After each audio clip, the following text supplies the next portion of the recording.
should never have been allowed. That's what a child advocacy group is saying after the recent charges of abuse and the death of a 10-year-old twins. Our team coverage continues with News Channel 5's Rochelle Ritchie in Miami-Dade with more tonight. Rochelle? Well, Jim, the 10-year-old boy is now being treated here at the burn unit at Jackson Memorial Hospital's Trauma Center. Now, we just got an update about his condition about an hour ago. They say he is, when he is awake, he's interactive and moving, but he is still laying in bed in critical condition. Tonight, the main question is how is possible for these twins to end up in the Barahonas home with so many red flags?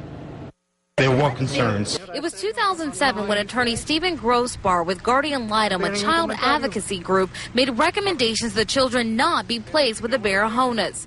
In a general, issues of possible neglect, of not taking care of them on a day-to-day basis as they should be, that at one point there might have been some marks on Nuvia.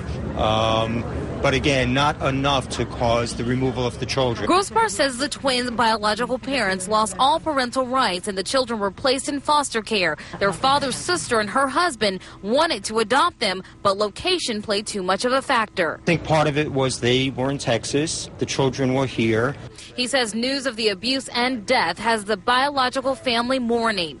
They're devastated. They're devastated. I mean, they certainly wish the children had been placed with them. Today, 60-year-old Carmen Barahona walked into court alone. Her husband now in jail, charged with aggravated child abuse. The judge showing her no sympathy. And you have no visitation, no contact with these children. Do you understand that? In court, the judge ordered the remaining children to be placed back into DCF custody and asked the million-dollar question, how did the children end up living with such a family?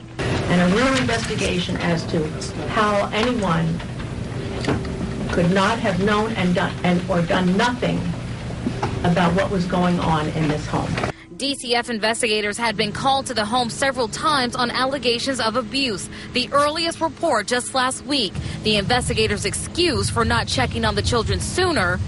Okay, I intended to go on Monday to speak to them. So we don't do investigations on the weekends?